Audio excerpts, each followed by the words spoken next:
Bandeko Balandi à 7 News, c'est votre humble serviteur,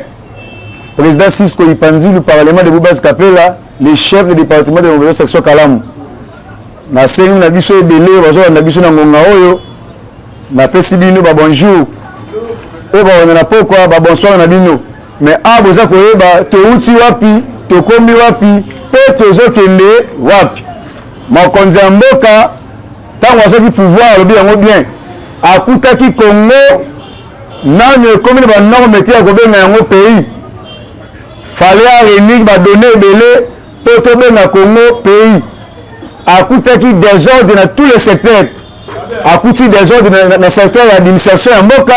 akuti désordre dans le secteur ya mine, akuti désordre dans le secteur ya justice, akuti désordre dans le secteur ya diplomatie, akuti désordre dans le secteur ya armée, ya armée, ya police. Donc tous les secteurs ya mboka ils ont un désordre. Yango mokonzi ya mboka lobaki il faut réunir ba donner belé pour Congo comme na ba norme et comme État et comme pays. Mais jusqu'à preuve de contraire, Congo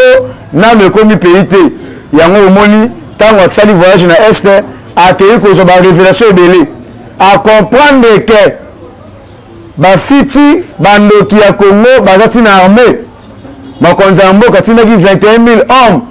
mais quand on s'agit de 16 au niveau Est, à coûté 10 000 hommes. Na bateli na bango, na miso na bango. Naba ministre ba arme na bango esika ke ndaka banité ya mokonzi ya mboka sengi na auditorat militaire ba fongola poursuite judiciaire na ba officier o bazali derrière magui wana et puis mokonzi ya mboka abeti sete tous les magistrats oyo à cause de la cité na magui na justice civile na justice militaire ba kokanga même ba collaborateur na ye o bazali ko influencer na kati ya justice na kati ya armée oyo ezali cité ceux qui bakute na influence na kati ya justice bakanga ye et puis mokonzi ya mboka aye koloba ke Vital Kamerhe c'est un homme correct, c'est un homme exact et pesi polémique na bakongomani ebele mais faut koloba ke il y a séparation des pouvoirs. Il y a une différence entre institution président de la République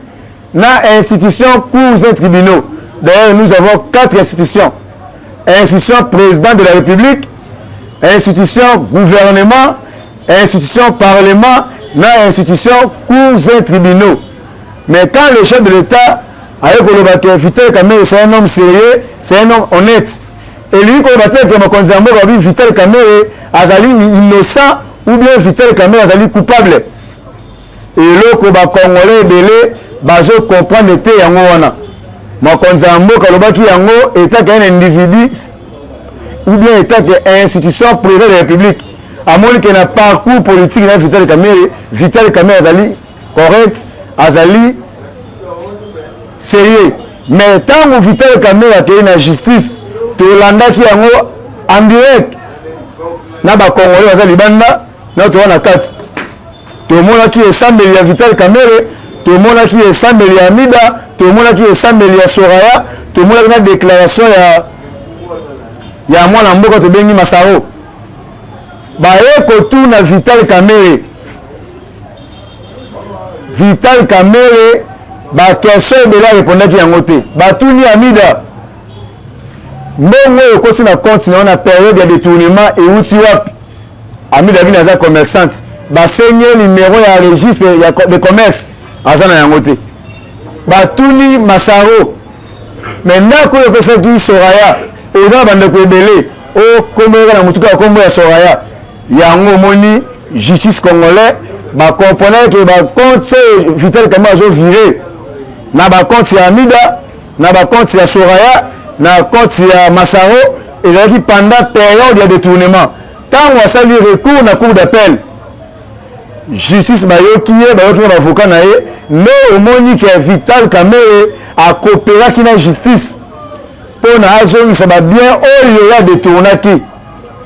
lelo ndako Kamerhe et continue na compte ya l'état ba compte ya Amida ya Kamerhe et zongi na compte ya l'état aux avis gonflé pendant période de détournement et puis banda ku ya Soraya o ba pesa que pendant période de détournement et zongi na compte ya l'état yango moni justice et l'ongolier 7 ans a commis 13 ans de prison. C'est pour vous dire que la loi est dit, mais c'est la loi. Justice est constaté que Kamé est coupable. Et non chef de l'État. Mais quand on a dit que Kamé est innocent ou bien coupable. Ils ont tous sorti médiatiquement qu'il y a grande diplomatie. Et puis un chef de l'État jamais reconnaît Moutoua Moïbi, Moutoua Moïbi, à la justice.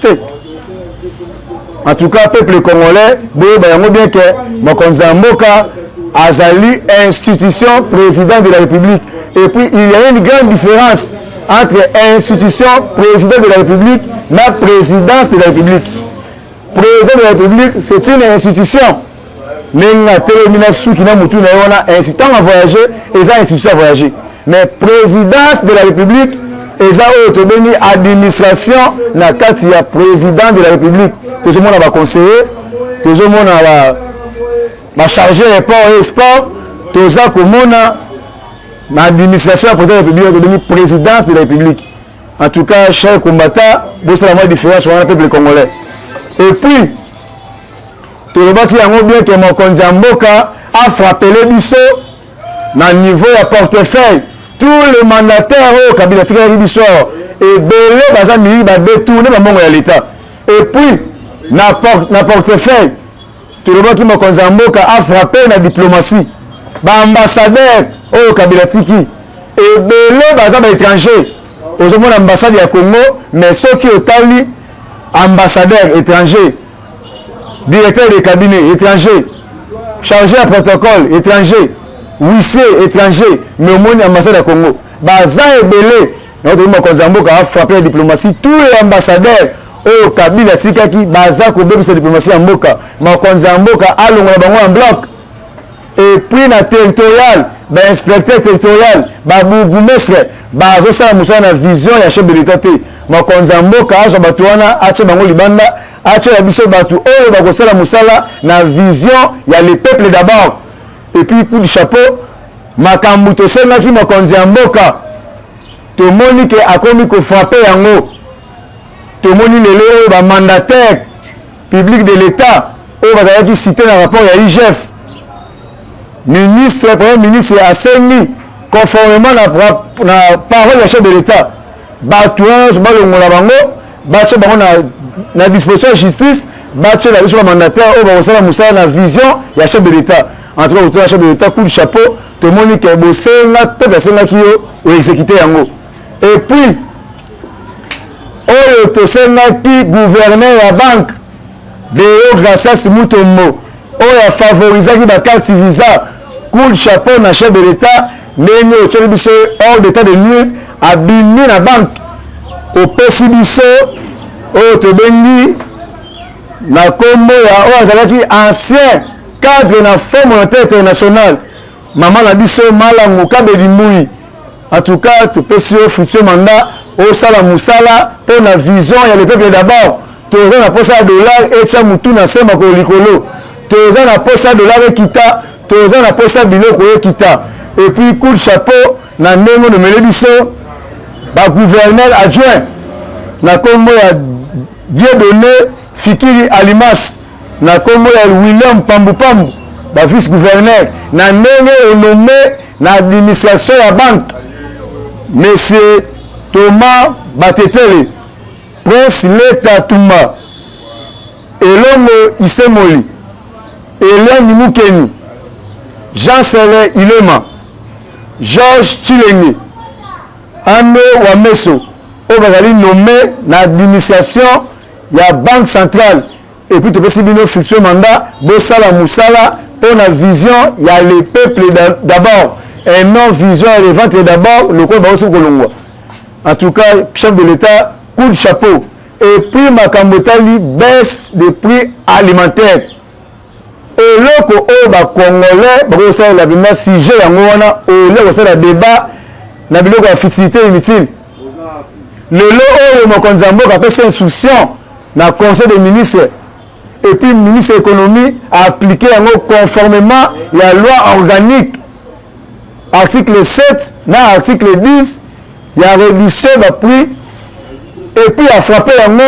tu as comprendre que papa oyo fait Albert Yuma après avoir copié Jekamine minéré en mboka elongola Kabila alandi peuple congolais tina réduction ba ya biloko wana toyebiso Albert Yuma okomona peuple congolais na zela na yo d'ailleurs za mutu moko okota na liberté te bino ba Albert Yuma so mériter pendaison ba pande en public parce que oza bato bo piller le public oyo tina poche ba congolais tolobi yango biloko ekokita à l'immédiat et puis sans condition parce que premier ministre est déjà instruit ministre de l'économie à sa disposition correcte et puis ministre de l'économie peut appliquer yango alobi yango très bien oyo akoyoka te mpona kokitisa biloko wana akozala frappé na rigueur de la loi et puis ministre de l'économie na baexpert oyo mokonzi mboka tina na mibi bakesala bacontrôle bakuti carton ya soso $5 bakuti carton ya piodi $4 carton ya panzi $5 mais ekomaka na Congo awa na mama Olive égal abonné Ogaman asala égal azwi ba prix azomatisa na opérateur économique balingi ok na pays moko te na monde okomona opérateur économique abanda komatisa ba prix lolenge oyo ya lingi c'est inacceptable c'est inadmissible yango tosengi na ministre économie na premier ministre na gouvernement en tout cas coup du chapeau bo piquer ne bo pliquer on a biso peuple tozali derrière bino ba mata ba kita biloko kita opérateur économie moko te akoya na Congo ache ba prix imaginaire no ya lingi osombi carton ya soso na $5 oyo na mona Congo wa $55 $50 carton ya kuso sombi na $5 oyo na ngo awa $75 carton ya pied sombi na $5 $4 oyo na ngo awa $35-40 olingo za bénéfice ya 1200%. Mais biso ba congolais toza ko souffrir bino boti libanda na ba pieka na bino boyo ko sawishi na Congo à le congolais à s'appauvrir de plus en plus yango na grâce ya vision ya chef de l'état lokola kiti ba biloko na et kiti na prix moko abordable et ko ça fait ba opérateur économique ba sombi ba perdre na biso o ko somba to perdre tout le monde a besoin de bénéfice na bénéfice moko normal plus abordable et là tu as bénéfice moko débordé que le même prix d'achat est comme à fois 1000 et là nous sommes qui ont connu le peuple congolais et on a invité tous les peuples congolais tous à la derrière vision à chef de l'état tous à la derrière baisse la prix alimentaire tout piqué tout tindika bandoki ya Congo on va dire que je commence à bien encore tout indika tout mettre autre benye Albert Yuma na fek hors d'état de nuire parce que on a mission Kabila tindie ya ko bundisa chef de l'état tandis que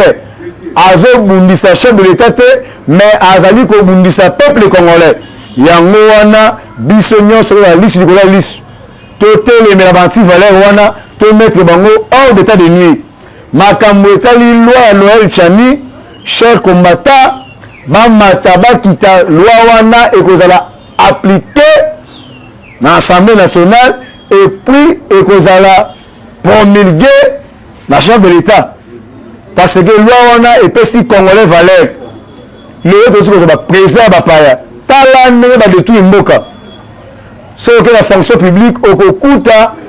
na ministère de la finance ba rwandais na matricule ba ougandais na matricule mais ba congolais ba vendre ba chômeur baza na matricule te boni un étranger aya kozwa matricule na kati ya Congo lelo oyo soki Rwanda comme premier pays à production ya coltan parce que Kabila apesaki bango coltan ya Congolais yango wana tokosenga na loi Noël Chani ezala appliqué ezala promulgué ekota en vigueur et puis etikala bongo libela na libela avant ozala président de la République avant ozala premier ministre avant Zala, gouverneur de la banque, chef d'état-major général, numéro 1 ANR, il y a la police, il y a l'armée, dans le poste régalien de la souveraineté. Tout d'abord, il faut la Congolais de père et de mère. L'article 7, il y a la constitution de Mobutu, et le Baki Yango. Et puis l'article 72, il y a la constitution de Bisso. Et le Biboé. Avant à la candidat président de la République, il faut à la Congolais d'origine. na article 10 expliquer ndenge oza Congo d'origine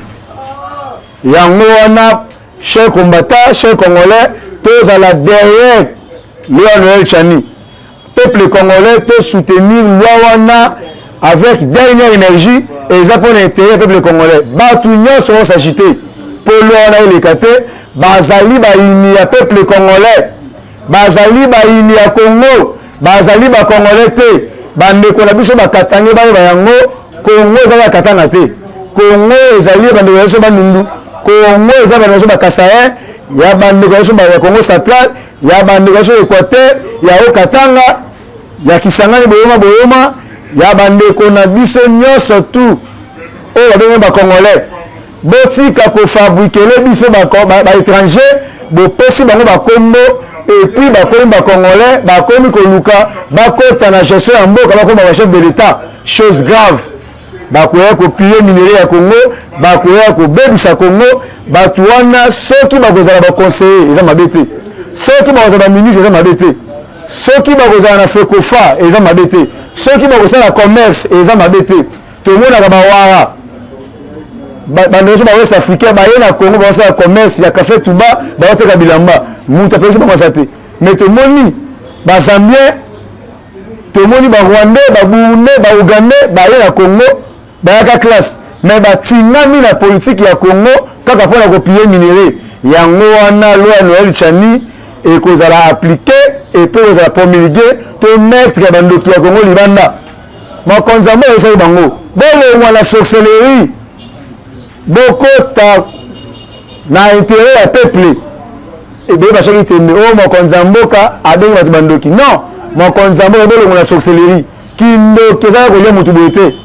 mais ntango ozonuire peuple congolais apres ozobenga patriote ntango wana tv obi cher peuple mais peuple ozoyeba peuple europe ko oyo bomaki opiyaki yango mokonzi ya mboka baki bolongwa na sorcellerie bozonga na ka ya peuple congolais et puis makambo oyo etali gratuité ya enseignement de base ministre économie abakiseli baenseignant 100 000 francs congolais et puis année eza koya année oyo ezali koya boyeba yango uniforme ofele chakos ofele bakaye ofele ketch ofele bic ofele minerval ofele kolia na récréation ofele batieli bango cantine scolaire mwana bimi récréation akei na cantine azwi eloko na guna ye alie basifle récréation azongi na classe libuma kotonda abimi na classe azala kotonda akei ala lipongi wana eza ba œuvre ya faci béton et puis naza kokamwa bandoki misu bazoloba te o gratuité enseignement bana ebele na classe mais bana azali moke na classe parce que parent aza incapable ya kofuta 700 $ na école catholique bana batanga parent aza incapable ya kofuta 500 $ bana batanga lelo mokonzi ya mboka ye atie classe ofele mais ezobaki bana ebele mais fo bana batanga ebele parce que acadrer la jeunesse et garantir le futur Congo alobi c'est jeunesse ya lelo yango coup de chapeau na chef de l'état ebele bazolobaki bilan ya chef de l'état na 2 ans pamba ça 2 ans et demi et l'équipe bilan ya Kabila na 18 ans mokonzi ya mboka ntango akosi na pouvoir na 2 jours ya pamba azwi avenir université Kabila bongo pendant 18 ans béton na béton azwi avenir Kolumba béton na béton azwi avenir Lenesa oyo même belge alimama kotonga yango mokonzi ya mboka azwi yango béton na béton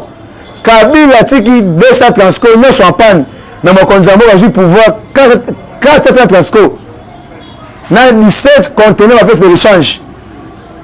mokonzi ya mboka azwi pouvoir tous les exilés politiques bakima Kabila libanda bamoïse Katumbi babemba bafrancis kalombo baza ebele badefao mokonzi ya mboka azwi bango bazongi na Congo baprisonnier privé politique ya Kabila bafranc Kibiongo badie milongala baedi Kapel mokonzi ya mboka azwi bango nyonso libanda tala baretombé ya chef de l'état baclasse ofele salaire ya basi ezalaki 100 000 mokonzi ya mboka akomisi yango 400 000 awa ministre toni mwa bacoup de chapeau abakisi sur 100 000 ekomi 500 000 même enseignant akomi na valeur ya kosomba pantalon ameli mwa castel apesaka même madame mpe mbongo acha provision mais enseignant ezalaki azwi salaire Nan ajoute maintenant ajoute esprit na calcul. En tout cas chef de l'État coup de chapeau na ndenge en tout cas coup de chapeau na ministre Tony Mwamba ndenge au gonfler salaire ya enseignant pour na pas savoir na biso cours kitoko. Et puis makambo etali fonction publique. Tala eloko ministre Liaou a fait découvrir ba agent fictif et perdaka par année 20 millions de dollars. Par mois plutôt 20 millions de dollars, mais par année 240 millions de dollars. Et puis coup de chapeau dans l'opération ministre de la fonction publique à Bandi, il y a qu'on nettoyer les fictifs, là bas doublon, dans carte il y a fonction publique. Aujourd'hui la Moutoussou ça directeur chef de service dans le ministère de l'économie. Mais au côté d'un budget, azali chef de division. Mais yo Moutou moko matricule ni balé mine. Et bon ba congolais Moussou ba ça la tête. Et puis ba tondi sur ba agent fictif ba fatom na kati ya fonction publique ba mbongo wana kendaka wapi na poche ya batu. Tala Congo ils ont perdu de 240 millions. Or que na 40 millions et que ton avenir qui coûte de fikini ti na elengesa esili et ton avenir mon mbele ti esili 40 millions comme mais tu peux de 240 millions au Congolais je paye de par année mbongo na poche ya batu. Tala esika Kabila boma dimboka. Tala esika Matata pona boma dimboka. Yemoko premier ministre, yemoko ministre des finances en complicité na Kabila ba pia kambongo ya peuple congolais. Mais grâce à chef de l'État na vision ya peuple d'abord avec révéler biloko wana. En tout cas ministre des finances Marcel Liaou coup de chapeau. En tout cas coup de chapeau et puis na kosenga merci na ba sénateur ndenge ba comprendre que état de droit vision makonzambo kozali socle ya justice ba respecter procédure ya séparation de pouvoir ndenge président bango ba respecter procédure wana soki ba respecter yango te ba lingi mona peuple congolais nzela na bango ndenge bolongoli ndeko na biso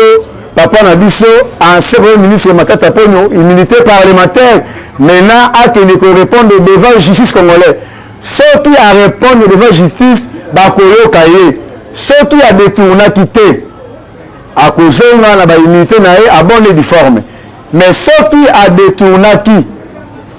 justice et ça musala nango ndenge elongo bani et puis to bo système ya 2 poids 2 mesures tangu bokoyoka ye bo respecter procédure ya justice to bo corruption état de droit au mokonzambo kazo prôner ezali socle ya justice soki état de droit ezali bafoué justice ezali bafoué yango na sengi na ba juge ba magistrat bosala musala na ndenge longo bani awa lelo oyo tangu bamoni ba fictif ya fonction publique tangu batu wana bakotya bango devant justice congolais ube ndenge Deo Gassas appuye mbongo na kati ya banque centrale na bakarte visa tangu bakotya devant justice et comme au acharnement et comme au va écarter candidat président de la République à l'élection 2023 et comme au ezali ba règlement de compte non mon consommateur abaki a fouillé dans le passé mais justice a ça musala nango et puis de côté justice mo indépendant et non au même justice au chef de l'État avant la même mise non chef de l'État doit yango de tous les Congolais ba que retourner la justice ceux qui sont chef de l'État na influence la justice mais tout le monde qui est konzambo a ici ba juge même ba collaborateur na ba conseiller na o ya ko na influence na justice bokanga ye bochaye na prison asala baroko parce que justice ezali socle ya état de droit o ezali mokonzambo ezali ko prôner en tout cas Matata Ponyo ndenge bolongolo unité parlementaire ba sénateur coup de chapeau bo respecter peuple congolais bo pesi peuple congolais valeur na yango bo boite pas na député national ndenge balongolaki 2 personnes wana immunité parlementaire na détournement bukanga lonzo soko talibe Matata po azali cité na ba détournement nyonso soko peye na makambo etali bukanga lonzo kaka ye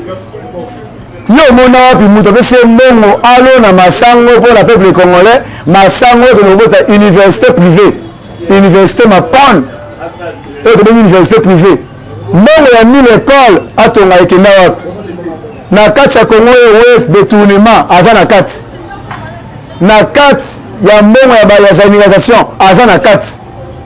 mutu moko détournement ebele kaka ye na kati mais boko protéger pour na nini en tout cas coup du chapeau na ndenge boboite pas na visuel bébé d'abord et puis na kati ya CEC autre bengi centre d'exploitation de diamants PCA na assistant financier na directeur financier bakangi bana mission na prison directeur général DGA papa de foot bakimi na mbongo ebele ba détourner 17 millions de dollars ba mandaté ya CEC et puis na Congo Airways ba tout changer na RVA ba changer mandataire coup de chapeau na chef de l'État na ba social awa tout le monde que peuple congolais sur valeur na et puis makambo oyo etali INC bazali kosenga ndeko na biso secrétaire général Billy Kambale basala débat contradictoire na Augustin Kabouya le secrétaire général de l'UDPS aza na niveau ya Billy Kambale te Billy Kambale c'est un bébé politique ye aluka so bakaye akende komona secrétaire général Augustin Kabouya atangisa ye politique parce que Augustin Kabouya azali mutu oyo abundi pendant décennies 37 ans de liste opposition pour la restauration et état de droit à peuple congolais pour la d'être peuple congolais et puis na Congo na Afrique mobimba et c'est la secrétaire général moko te ya parti politique moko aza na poids politique Augustin Kabouya atamboli Kinshasa mobimba awa abesi ba marin humain tant on a infrastructure rédimension ya UDPS et puis atamboli na ba Congo marin humain ate na ba Ndundu marin humain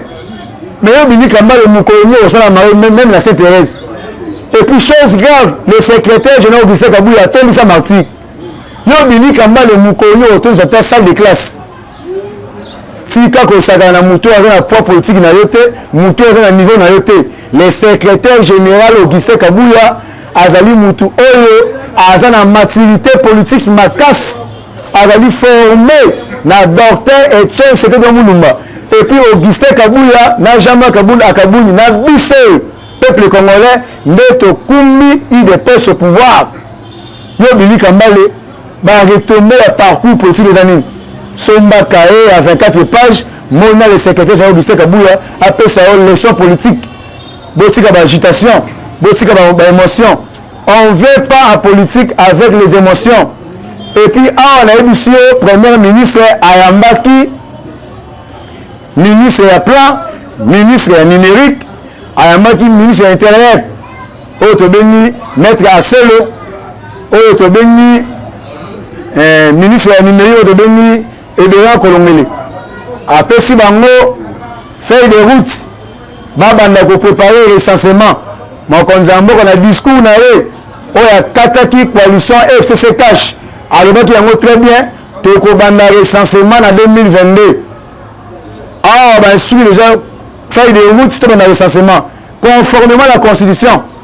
parce que ça ma ponomi na Congo to tire ko ça d'élection té ouais il y a formalité avant que ne ma ponomi conformément à la constitution il faut que le recensement Kabila a dit que à tricher ba élection et à moi avoir ba nombre de congolais même ba congolais té ba rwandais ba carte électeur ba ko voter Kabila mais le mokonzi mboka dit que na recensement to ba qui est congolais qui n'est pas congolais lelo oyo ba pesi insouciant to na recensement ezali na 4 étapes première étape ezali une mise en place il y a recensement pour le peuple congolais deuxième étape ezali identification il y a peuple congolais troisième étape nettoyage il y a fichier d'identification quatrième étape livraison il y a carte d'identité chaque étape Congo eza moni ezali 2 ans ezali 8 ans 2022 plus 8 ans 2030 oyo tobeni yango transition sans monsieur Kabila tokozwa vraie élection na 2030 ntango tokoyeba qui est congolais qui n'est pas congolais et puis boyeba yango papa etia alobaka c'est l'UDPS au pouvoir nde bakoorganiser véritable élection nde toorganiser véritable recensement pour te dire qui est congolais, qui n'est pas congolais. Wana, ils ont tout débatté. Congolais, ou les véritables congolais, à cause de la débatté parce que Mboka ils ont infiltré dans les étrangers et belé. Mboka ils ont infiltré dans les Rwandais et belé, dans les Burundais et belé. Si na kati ya armée, si na kati ya la police, si na kati ya ANEP, surtout na peuple kolobaté, na ba institution ya Mboka kolobaté. Yango wana, chers Congolais, to soutenir recensement, to soutenir vision et chef de l'État, ya kobalaye tous les étrangers base à Libanda, ya Mboka na biso. Et puis na FONER, Premier ministre a instruit à Sengi na IGF, ba ke nekosala audit na kati ya FONER, et puis à Sengi ba instaurer un contrôle rigoureux obligatoire ya gestion à FONER parce que ba détourner mbongo ebele. Et puis moi si à Chebea, Ani Chebea ayaki na Congo. Tant que na Congo, mokolo ya lobi akeli ko toquer porte ya premier ministre. A sengi na premier ministre, gouvernement congolais ba fongola poursuite judiciaire pour la lion mobile na Floribert Chebea. Et puis moi si à Chebea lobi boy. Partout ici que John Numba akimi. Aye ba yango bien que Chebea azalaki archiviste et droit de l'homme international autre dans la voix de sans voix partout à Zali justice internationale Bachaye Maboko et puis Kalev Mouton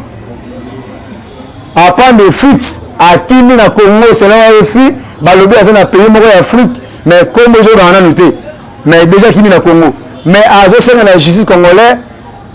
ba ça la dossier de la nuit pour la relever tandis que bango ba kanise que Kabila ko le pouvoir Kabila va na seko ba assassiner peuple ba bomba peuple ba torturer peuple mais nzamba la kate a le peuple congolais le Fatou Béton chef de l'état ba komi ko kima justice yango na sengi na makonzi ya mboka tango mutazali cité na IGF azali cité na ba tuerie na ba détournement directement avant que na justice boche la biso na disposition ya sécurité aza na résidence surveillée parce que rapport à IGF ba mandataire ebele la cité mais toujours de fuite ba mandataire ebele ba Kimi Congo na mbongo ebele ya mboka pour na manque la vigilance et puis ba tu as des gemmes ba tu as net bo sala musa na vision à chef de l'état ba tu as la cité na IGF baza ko kima ndenge nini baza ko bima Congo ndenge nini bo kanga ba frontière tant mutazo à se déguiser à chez plainte ya moi si abimisa voir le ngoli plainte boyo qui est azali mobali to mwasi ba mandataire ebele bakimi na mbongo ya Congo naza koyoka gouvernement ilunga elukamba bazali kosenga oyo tobengi mbongo na bango ya unanimité de sortie na wini bakongo senga mbongo wana après avoir copié mbongo ya peuple akende kosenga mbongo ya unanimité de sortie oyo ezali sorcellerie ezaki ndoki ya munene wili bakonga aza na droit kosenga mbongo wana te parce que appuyer mbongo ya Congo na ndenge ya kosakana te et puis lelo na Beni la police ozokanga posé ya bombe ake koposer yango na hôpital général ya bombe en tout cas la police coup de chapeau soki bomoni ba rebelle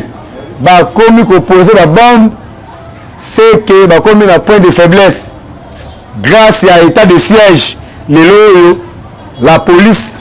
armée Moussala Kitoko ba gouverneur militaire Moussala Kitoko rebelle groupe ya rebelle oyo kiko kamama na mwana mboka Kasereka ba eko déposer ba arme grâce à l'état de siège le coup de chapeau na gouverneur na les deux gouverneurs militaires au Basimi Nord Kivu na au Basimi Ituri et puis makambu oyo etali kaka ba mandataire mokonzi mboka asengaki na ministère sectoriel bolongo ya biso ba mandataire nyonso tout baki na disposition de la police ya justice plutôt et puis premier ministre a instruire bino conformément na maloba mokonzi mboka bosala yango na lombango ba mandataire wana ba kende na disposition de justice afin que baza libanda na gestion ya mboka mokonzi ya mboka atiola biso ba oyo bakosala mosala mpo na intérêt ya peuple congolais.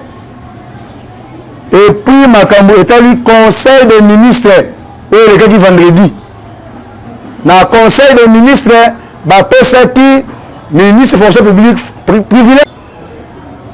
ministre ya RPSPT privilège atinda baenseignant ebele